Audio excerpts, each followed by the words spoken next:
വചനമേ നിത്യജീവന്റെ ആധാരമേ, രക്ഷയേകിടും സത്യമാർഗമേ, എന്റെ ആത്മാവിനാശ്വാസമേ. വചനം വചനം വചനം. എസ്തറിന്റെ പുസ്തകം 15-ാം അധ്യായം 1 മുതൽ 16 വരെയുള്ള തിരുവചനങ്ങൾ. 3-ാം ദിവസം പ്രാർത്ഥന അവസാനിപ്പിച്ചപ്പോൾ അവൾ പ്രാർത്ഥനാ വസ്ത്രം മാറ്റി മഹത്വവസ്ത്രം ധരിച്ചു. എല്ലാം കാണുന്ന ദൈവവും രക്ഷകനുമായവനെ പ്രാഭവപൂർണമായി കാണപ്പെട്ട് അവൾ വിളിച്ചപേക്ഷിച്ചു. തുടർന്ന് അവൾ 2 തോഴിമാരെയും കൂടെ കൂട്ടി. ഒരുവളുടെ മേൽ അവൾ മൃദുവായി ചാരി മുന്നോട്ട് നീങ്ങി. നീണ്ടുകിടക്കുന്ന വസ്ത്രത്തിന്റെ അഗ്രം ഉയർത്തിപ്പിടിച്ച് മറ്റവൾ അവളെ അനുഗമിച്ചു. അവികല സൗന്ദര്യം കൊണ്ട് അവൾ പ്രശോഭിക്കുകയായിരുന്നു. അവളുടെ മുഖം സ്നേഹോഷ്മളമാമിതം പ്രസന്നമായിരുന്നു. എങ്കിലും അവളുടെ ഹൃദയം ഭീതി കൊണ്ട് അസ്വസ്ഥമായിരുന്നു. വാതിലുകൾ ഓരോന്നായി കടന്ന് അവൾ രാജാവിന്റെ മുമ്പിൽ ചെന്നു നിന്നു. സ്വർണവും അമൂല്യ രത്നങ്ങളും കൊണ്ട് സമലകൃതമായ വസ്ത്രങ്ങൾ അണിഞ്ഞ് തന്റെ രാജസിംഹാസനത്തിൽ ഇരിക്കുകയായിരുന്ന അവന്റെ ദർശനം ഏറെ ഭീതിജനകമായിരുന്നു. പ്രതാപശോഭയാർന്ന മുഖമുയർത്തി അവൻ ഉഗ്രകോപത്തോടെ നോക്കി. രാജ്ഞിയാകെ പരിഭ്രമിച്ചു. അവൾ തളർന്നു വിളറി ബോധം കെട്ട് സഹഗമിച്ചിരുന്ന തോഴിയുടെ ചുമലിലേക്ക് വീണു. അപ്പോൾ ദൈവം രാജാവിന്റെ മനസ്സ് ശാന്തമാക്കി. അവൻ ഉത്കണ്ഠയോടെ തന്റെ സിംഹാസനത്തിൽ നിന്ന് ചാടി എഴുന്നേറ്റ് അവൾക്ക് ബോധം തെളിയുന്നവരെ തന്റെ കരങ്ങളിൽ താങ്ങി. സാന്ത്വനവചസ്സുകളാൽ അവളെ ആശ്വസിപ്പിച്ചുകൊണ്ട് അവൻ ചോദിച്ചു, എസ്തർ, എന്താണിത്? ഞാൻ നിന്റെ സഹോദരനാണ്. ധൈര്യമായിരിക്കൂ, നീ മരിക്കുകയില്ല. പ്രജകൾക്കുള്ളതാണ് നമ്മുടെ നിയമം. നീ അടുത്തു വരിക. അവൻ സ്വർണ്ണച്ചെങ്കോൽ ഉയർത്തി അവളുടെ കഴുത്തിൽ വെച്ചു. അവൻ അവളെ ആലിംഗനം ചെയ്തുകൊണ്ട് പറഞ്ഞു, എന്നോട് സംസാരിക്കുക. അവൾ പറഞ്ഞു, എന്റെ നാഥ, ഒരു ദേവദൂതനെ പോലെയാണ് അങ്ങയെ ഞാൻ കണ്ടത്. അങ്ങയുടെ പ്രാപത്തോടുള്ള ഭീതി നിമിത്തം എന്റെ ഹൃദയം സംഭ്രമം പൂണ്ടു. എന്റെ നാഥ, അങ്ങ് ഒരു അത്ഭുത പുരുഷൻ തന്നെ. അങ്ങയുടെ മുഖം തേജസ്സുറ്റതാണ്. സംസാരിച്ചു കൊണ്ട് നിൽക്കെ അവൾ തളർന്നു വീണു. രാജാവ് പരിഭ്രമിച്ചു പോയി. അവന്റെ ദാസരെല്ലാം അവളെ ആശ്വസിപ്പിക്കാൻ ശ്രമിച്ചു. എസ്തറിന്റെ പുസ്തകം 5-ാം അധ്യായം 3 മുതൽ 14 വരെയുള്ള തിരുവചനങ്ങൾ. രാജാവ് അവളോട് ചോദിച്ചു, എസ്തർ രാജ്ഞി, എന്താണ് നിനക്ക്? എന്താണ് നിന്റെ ഇംഗിതം? രാജ്യത്തിന്റെ പകുതി വരെയായാലും അത് നിനക്ക് നൽകപ്പെടും. എസ്തർ പറഞ്ഞു, രാജാവിനെ സംബന്ധിച്ച് ഉത്തമമെങ്കിൽ ഇന്ന് അവിടത്തേക്ക് വേണ്ടി ഞാൻ ഒരുക്കിയിരിക്കുന്ന വിരുന്നിന് രാജാവും ഹാമാനും വരണം. രാജാവ് പറഞ്ഞു, എസ്തറിന്റെ താല്പര്യം നിറവേറ്റാൻ ഹാമാനെ നിങ്ങൾ തിടുക്കത്തിൽ വരുത്തുവിൻ. അങ്ങനെ എസ്തർ ഒരുക്കിയിരുന്ന വിരുന്നിന് രാജാവും ഹാമാനും വന്നെത്തി. വീഞ്ഞു സൽക്കാര വേളയിൽ രാജാവ് എസ്തറിനോട് ചോദിച്ചു, നിന്റെ അപേക്ഷ എന്താണെങ്കിലും അത് നിനക്ക് നൽകപ്പെടും. നിന്റെ അഭിഷ്ടം എന്താണെങ്കിലും രാജ്യത്തിന്റെ പകുതി വരെയാണെങ്കിലും അത് നിറവേറ്റപ്പെടും. എസ്തർ മറുപടിയായി പറഞ്ഞു, എന്റെ അപേക്ഷയും അഭിഷ്ടവും ഇതാണ്. രാജദൃഷ്ടികളിൽ ഞാൻ പ്രീതി കണ്ടെത്തിയിട്ടുണ്ടെങ്കിൽ എന്റെ അപേക്ഷ അനുവദിക്കാനും എന്റെ അഭിഷ്ടം നിറവേറ്റാനും രാജാവിന് ഇഷ്ടമാണെങ്കിൽ ഞാൻ ഒരുക്കുന്ന വിരുന്നിന് രാജാവും ഹാമാനും വരണം. രാജവചനമനുസരിച്ചുള്ളത് നാളെ ഞാൻ ചെയ്തു കൊള്ളാം. ഹാമാൻ അന്ന് സന്തുഷ്ടനായും ആനന്ദചിത്തനായും പോയി. എന്നാൽ രാജകവാടത്തിൽ വെച്ച് മൊർദെഖായിയെ എഴുന്നേൽക്കാതെയും തന്നെ ഭയപ്പെടാതെയും കാണാനിടയായി. അപ്പോൾ ഹാമാൻ മൊർദെഖായിക്കെതിരെ ക്രോധം കൊണ്ടു നിറഞ്ഞു. എന്നാൽ ഹാമാൻ തന്നെ നിയന്ത്രിച്ച് സ്വന്തം വീട്ടിലേക്ക് പോയി. അവൻ തന്റെ സ്നേഹിതരെയും ഭാര്യയായ സെറേഷിനെയും വിളിച്ചു വരുത്തി. തന്റെ ധനമഹിമ, സന്താന ബാഹുല്യം, രാജാവ് തന്നെ വലിയവനാക്കിയ കാര്യമെല്ലാം, പ്രഭുക്കന്മാരുടെയും രാജസേവകരുടെയും അധിപനായി അദ്ദേഹം തന്നെ ഉയർത്തിയ കാര്യം എന്നിവ ഹാമാൻ അവരോട് വിവരിച്ചു. ഹാമാൻ തുടർന്ന് പറഞ്ഞു, എസ്തർ രാജ്ഞി താനൊരുക്കിയ വിരുന്നിലേക്ക് രാജാവിനോടൊപ്പം എന്നെ അല്ലാതെ മറ്റാരെയും വരുത്തിയില്ല. നാളെയും രാജാവിനോടൊപ്പം ഞാൻ അവൾക്ക് ക്ഷണിതാവാണ്. എങ്കിലും മൊർദെഖായി എന്ന യഹൂദനെ രാജകവാടത്തിൽ ഇരിക്കുന്നതായി ഞാൻ കാണാനിടയാകുന്ന കാലമെത്രയും ഇതൊന്നും എനിക്ക് തൃപ്തി തരുന്നില്ല. അപ്പോൾ അവന്റെ ഭാര്യ സെറേഷും അവന്റെ സകല സ്നേഹിതന്മാരും അവനോട് പറഞ്ഞു, 50 മുഴം ഉയരമുള്ള ഒരു കഴുമരം അവർ ഉണ്ടാക്കട്ടെ. രാവിലെ രാജാവിനോട് പറയുക, മൊർദെഖായിയെ അവർ അതിന്മേൽ തൂക്കിലേറ്റിക്കൊള്ളും. പിന്നെ സന്തോഷവാനായി രാജാവിനോടൊത്ത് വിരുന്നിന് പോവുക. ഈ ഉപദേശം ഹാമാന് സ്വീകാര്യമായി. അവൻ കഴുമരം ഉണ്ടാക്കുകയും ചെയ്തു. എസ്തറിന്റെ പുസ്തകം 6-ാം അധ്യായം 1 മുതൽ 14 വരെയുള്ള തിരുവചനങ്ങൾ. ആ രാത്രി രാജാവിന് ഉറക്കം നഷ്ടപ്പെട്ടു. നാളാഗമങ്ങളുടെ സ്മരണീക ഗ്രന്ഥം കൊണ്ടുവരാൻ അദ്ദേഹം ആവശ്യപ്പെട്ടു. അവ രാജസന്നിധിയിൽ വായിക്കപ്പെട്ടുകൊണ്ടിരിക്കുമ്പോൾ പടിവാതിൽ കാവൽക്കാരിൽ നിന്ന് രാജാവിൻ്റെ 2 ഷണ്ഡന്മാർ ബിഗ്താനയും തെരേശും അഹസ്വേരോസ് രാജാവിനെതിരെ കൈ ഉയർത്താൻ തക്കം പാർത്തു സംബന്ധിച്ച് മൊർദെഖായെ വിവരമറിയിച്ചതായി എഴുതപ്പെട്ടിരിക്കുന്നത് കണ്ടെത്തി. അപ്പോൾ രാജാവ് ചോദിച്ചു, ഇതേ പ്രതി എന്ത് ബഹുമതിയും സ്ഥാനവുമാണ് മൊർദെഖായ്ക്ക് നൽകപ്പെട്ടത്? രാജാവിന്റെ ശുശ്രൂഷകരായ ഭൃത്യന്മാർ പറഞ്ഞു, അവന് ഒരു കാര്യവും നൽകപ്പെട്ടില്ല. അങ്കണത്തിൽ ആരുണ്ട് എന്ന് രാജാവ് ചോദിച്ചു. അപ്പോഴേക്കും ഹാമാൻ രാജകൊട്ടാരത്തിനു പുറത്തെ അങ്കണത്തിലേക്കു പ്രവേശിച്ചിട്ടുണ്ടായിരുന്നു. മൊർദെഖായ്ക്ക് വേണ്ടി താൻ നാട്ടിയ കഴുമരത്തിൽ അവനെ തൂക്കാൻ രാജാവിനോട് പറയാൻ വേണ്ടിയായിരുന്നു അത്. രാജഭൃത്യന്മാർ അദ്ദേഹത്തോട് പറഞ്ഞു, അതാ ഹാമാൻ അങ്കണത്തിൽ നിൽക്കുന്നു. രാജാവ് പറഞ്ഞു, അവൻ വരട്ടെ. ഹാമാൻ വന്നപ്പോൾ രാജാവ് അവനോട് ചോദിച്ചു, രാജാവ് താൻ ആഗ്രഹിക്കുന്ന ബഹുമതി ഒരു വ്യക്തിക്ക് നൽകുന്നതിന് എന്താണ് വേണ്ടത്? ഹാമാൻ ഉള്ളിൽ കരുതി, എനിക്കല്ലാതെ മറ്റാർക്കാണ് രാജാവ് ബഹുമാനം നൽകാൻ ആഗ്രഹിക്കുന്നത്? ഹാമാൻ രാജാവിനോട് പറഞ്ഞു, രാജാവ് ബഹുമാനിക്കാൻ ആഗ്രഹിക്കുന്ന ഒരു വ്യക്തി ഉണ്ടെങ്കിൽ രാജാവ് ധരിച്ചിട്ടുള്ള രാജകീയ വസ്ത്രവും രാജാവ് സവാരി ചെയ്തിട്ടുള്ളതും രാജകീയ ചിഹ്നം ശിരസിൽ വെക്കപ്പെട്ടിട്ടുള്ളതുമായ കുതിരയെയും അവർ കൊണ്ടുവരട്ടെ. രാജാവിന്റെ കുലീനരായ പ്രഭുക്കന്മാരിൽ ഒരാളുടെ കൈവശം വസ്ത്രം, കുതിര എന്നിവ ഏൽപ്പിക്കണം. രാജാവ് ബഹുമാനിക്കാൻ ആഗ്രഹിക്കുന്ന വ്യക്തിയെ അവർ വസ്ത്രമണിയിച്ച് നഗരചത്വരത്തിലൂടെ കുതിരപ്പുറത്ത് അവനെ സവാരി ചെയ്യിക്കട്ടെ. രാജാവ് ബഹുമാനിക്കാൻ ആഗ്രഹിക്കുന്ന വ്യക്തിയോട് ഇപ്രകാരം ചെയ്യപ്പെടും എന്ന് അവർ രാജാവിന്റെ മുമ്പിൽ വിളിച്ചു പറയുകയും ചെയ്യട്ടെ. അപ്പോൾ രാജാവ് ഹാമാനോട് പറഞ്ഞു, വേഗമാകട്ടെ, നീ പറഞ്ഞതുപോലെ വസ്ത്രം, കുതിര എന്നിവ എടുത്ത് രാജകവാടത്തിങ്കൽ ഇരിക്കുന്ന യഹൂദനായ മൊർദെഖായ്ക്ക് വേണ്ടി അപ്രകാരം ചെയ്യുക. നീ പറഞ്ഞ ഒരു കാര്യത്തിലും വീഴ്ച വരുത്തരുത്. അങ്ങനെ ഹാമാൻ വസ്ത്രം, കുതിര എന്നിവയെടുത്ത് മൊർദെഖായെ അണിയിച്ചൊരുക്കി അവനെ നഗരചത്വരത്തിൽ സവാരി ചെയ്യിച്ചു. രാജാവ് ബഹുമാനിക്കാൻ ആഗ്രഹിക്കുന്ന വ്യക്തിയോട് ഇപ്രകാരം ചെയ്യപ്പെടും എന്ന് അവന്റെ മുമ്പിൽ വിളിച്ചു പറയുകയും ചെയ്തു. അനന്തരം മൊർദെഖായെ രാജകവാടത്തിലേക്കു മടങ്ങി.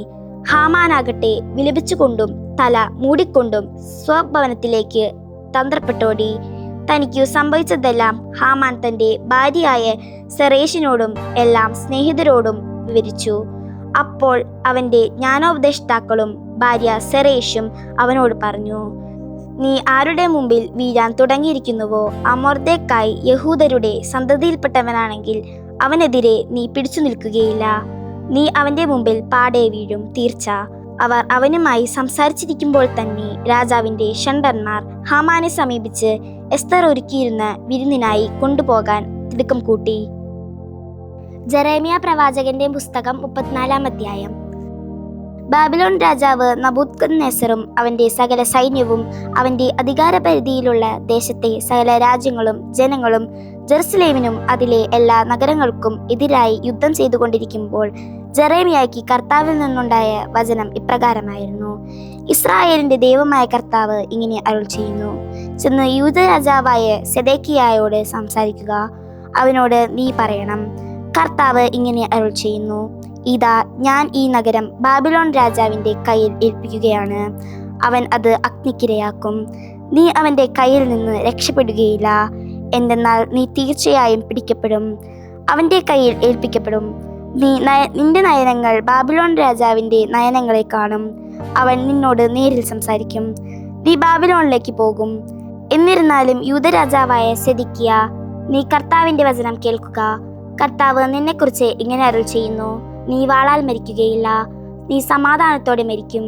നിനക്ക് മുമ്പേ ഉണ്ടായിരുന്ന പൂർവ്വരാജാക്കന്മാരായ നിന്റെ പിതാക്കന്മാരുടെ ധൂപാഗ്നി കത്തിച്ചതുപോലെ തന്നെ അവർ നിനക്ക് വേണ്ടിയും അത് കത്തിക്കും. ഹാ നാഥ എന്ന് അവർ നിന്നെ പ്രതി വിലപിക്കും. ഞാനാണ് വചനം പ്രഖ്യാപിക്കുന്നത്, കർത്താവിന്റെ അരുളപ്പാട്. ജെറേമിയ പ്രവാചകൻ ജെറുസലേമിൽ വെച്ച് യൂദരാജാവായ സെദേക്കിയായോട് ഇക്കാര്യങ്ങളെല്ലാം സംസാരിച്ചു. അപ്പോൾ ബാബിലോൺ രാജാവിന്റെ സൈന്യം ജെറുസലേമിനെതിരെയും അവശേഷിച്ചിരുന്ന എല്ലാ യൂദ പട്ടണങ്ങൾക്കെതിരെയും ലാഗിഷിന് നേർക്കും അസേഗായ്ക്ക് നേർക്കും യുദ്ധം ചെയ്യുകയായിരുന്നു.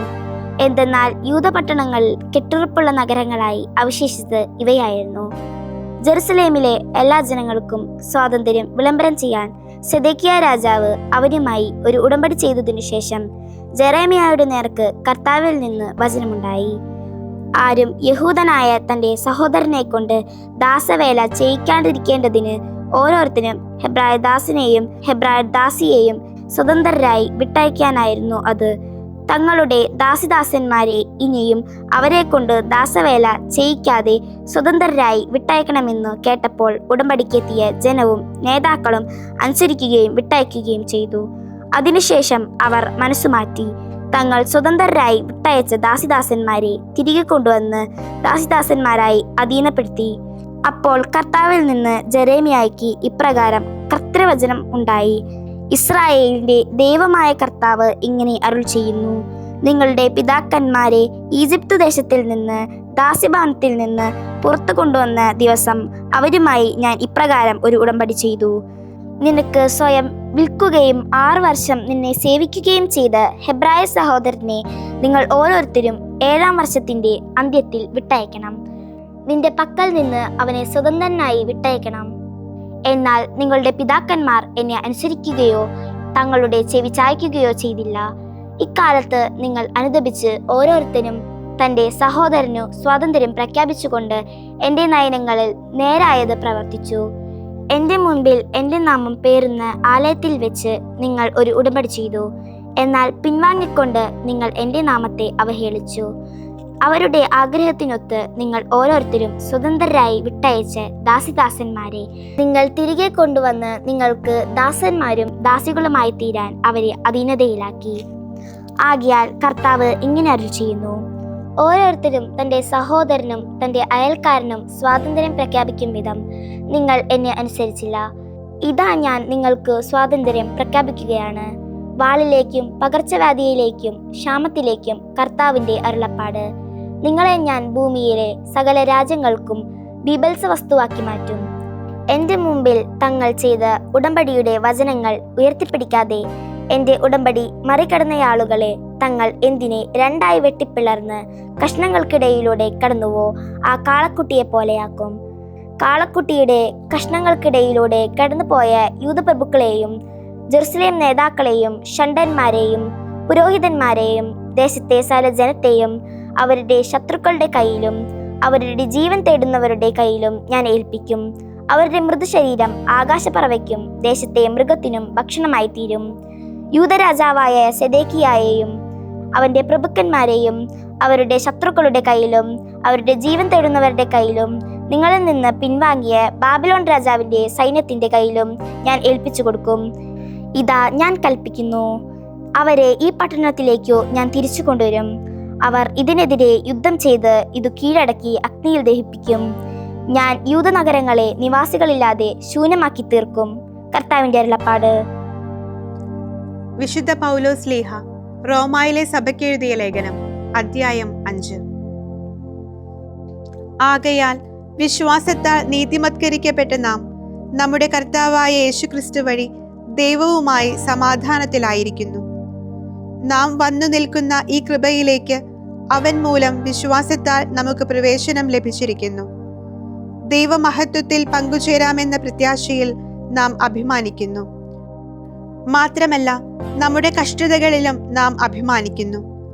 എന്തെന്നാൽ കഷ്ടത സഹനശേഷി ഉളവാക്കുന്നു എന്ന് നാം അറിയുന്നു. സഹനശേഷി സ്വഭാവമേന്മയും സ്വഭാവമേന്മ പ്രത്യാശയും. പ്രത്യാശ നമ്മെ നിരാശരാക്കുന്നില്ല. കാരണം നമുക്ക് നൽകപ്പെട്ടിരിക്കുന്ന പരിശുദ്ധാത്മാവിലൂടെ ദൈവത്തിന്റെ സ്നേഹം നമ്മുടെ ഹൃദയങ്ങളിലേക്ക് ചൊരിയപ്പെട്ടിരിക്കുന്നു. നാം ബലഹീനരായിരിക്കെ നിർണയിക്കപ്പെട്ട സമയം ക്രിസ്തു അധർമ്മികൾക്കു വേണ്ടി മരിച്ചു. നീതിമാനു വേണ്ടി പോലും ആരെങ്കിലും മരിക്കുക പ്രയാസമാണ്. ഒരു പക്ഷേ ഒരു നല്ല മനുഷ്യനു വേണ്ടി മരിക്കാൻ വല്ലവരും തുനിഞ്ഞെന്നു വരാം. എന്നാൽ നാം പാപികളായിരിക്കെ ക്രിസ്തു നമുക്ക് വേണ്ടി മരിച്ചതിലൂടെ ദൈവം നമ്മോടുള്ള തന്റെ സ്നേഹം സ്പഷ്ടമാക്കിയിരിക്കുന്നു. ഇപ്പോൾ അവന്റെ രക്തത്താൽ നീതിമത്കരിക്കപ്പെട്ട നാം അവൻ മൂലം എത്രയധികമായി ക്രോധത്തിൽ നിന്ന് രക്ഷിക്കപ്പെടും. നാം ശത്രുക്കളായിരുന്നപ്പോൾ അവിടുത്തെ പുത്രന്റെ മരണത്താൽ ദൈവവുമായി രമ്യതപ്പെട്ടെങ്കിൽ രമ്യതപ്പെട്ട ശേഷം എത്രയധികമായി അവന്റെ ജീവൻ മൂലം രക്ഷിക്കപ്പെടും. മാത്രമല്ല, നമ്മുടെ കർത്താവായ യേശുക്രിസ്തു വഴി നാം ദൈവത്തിൽ അഭിമാനിക്കുകയും ചെയ്യുന്നു. അവൻ വഴിയാണല്ലോ നാം ഇപ്പോൾ അനുരഞ്ജനം സ്വീകരിച്ചിരിക്കുന്നത്. ആകയാൽ ഒരു മനുഷ്യൻ മൂലം പാപവും പാപം മൂലം മരണവും ലോകത്തിൽ പ്രവേശിച്ചു. അപ്രകാരം എല്ലാവരും പാപം ചെയ്തതുകൊണ്ട് മരണം എല്ലാ മനുഷ്യരിലും വ്യാപിച്ചു. നിയമത്തിന് മുൻപ് തന്നെ പാപം ലോകത്തിലുണ്ടായിരുന്നു. എന്നാൽ നിയമമില്ലാത്തപ്പോൾ പാപം കണക്കിലെടുക്കപ്പെടുന്നില്ല. ആദത്തിന്റെ പാപത്തിന് സദൃശ്യമായ തെറ്റു ചെയ്യാതിരുന്നവരെ പോലും ആദത്തിന്റെ കാലം മുതൽ മോശയുടെ കാലം വരെ മരണം ആധിപത്യം പുലർത്തി. വരാനിരിക്കുന്നവന്റെ പ്രതിരൂപമാണ് ആദം. എന്നാൽ പാപം പോലെയല്ല കൃപാദാനം. ഒരു മനുഷ്യന്റെ പാപം മൂലം വളരെ പേർ മരിച്ചെങ്കിൽ ദൈവകൃപയും യേശുക്രിസ്തുവെന്ന ഒരു മനുഷ്യന്റെ കൃപാദാനവും അനേകർക്ക് എത്രയധികം സമൃദ്ധമായി ലഭിച്ചിരിക്കുന്നു. ഒരുവന്റെ പാപത്തിൽ നിന്നുള്ളതുപോലെയല്ല ഈ ദാനം. ഒരു പാപത്തിൽ നിന്നുണ്ടായ വിധി ശിക്ഷയ്ക്ക് കാരണമായി. അനേകം അപരാധങ്ങൾക്കു ശേഷം ആഗതമായ കൃപാദാനമാകട്ടെ നീതിമത്കരണത്തിന് കാരണമായി. ഒരുവന്റെ അപരാധത്താൽ അവൻ മൂലം മരണം ആധിപത്യം നടത്തിയെങ്കിൽ കൃപയുടെയും നീതിദാനത്തിന്റെയും സമൃദ്ധി സ്വീകരിക്കുന്നവർ യേശുക്രിസ്തുവെന്ന ഒരുവൻ മൂലം എത്രയോ അധികമായി ജീവനിൽ ആധിപത്യം പുലർത്തും. അങ്ങനെ ഒരുവന്റെ അപരാധം എല്ലാ മനുഷ്യർക്കും ശിക്ഷാവിധിക്ക് കാരണമായ പോലെ ഒരുവന്റെ നീതിപൂർവകമായ പ്രവൃത്തി എല്ലാ മനുഷ്യർക്കും ജീവദായകമായ നീതിമത്കരണത്തിന് കാരണമാകുന്നു. ഒരു മനുഷ്യന്റെ അനുസരണക്കേടാൽ അനേകർ പാപികളായി തീർന്ന പോലെ ഒരു മനുഷ്യന്റെ അനുസരണത്താൽ അനേകർ നീതിയുള്ളവരാകും. അപരാധം വർദ്ധിപ്പിക്കാൻ നിയമം രംഗപ്രവേശം ചെയ്തു. എന്നാൽ പാപം വർദ്ധിച്ചെടുത്ത് കൃപ അതിലേറെ വർദ്ധിച്ചു. അങ്ങനെ പാപം മരണത്തിലൂടെ ആധിപത്യം പുലർത്തിയ പോലെ കൃപ നിത്യജീവനിലേക്ക് നീതി വഴി നമ്മുടെ കർത്താവായ യേശുക്രിസ്തുവിലൂടെ ആധിപത്യം പുലർത്തും. ദൈവവചനമേ, നിത്യജീവന്റെ ആധാരമേ, രക്ഷയേകിടും സത്യമാർഗമേ, എന്റെ ആത്മാവിനാശ്വാസം.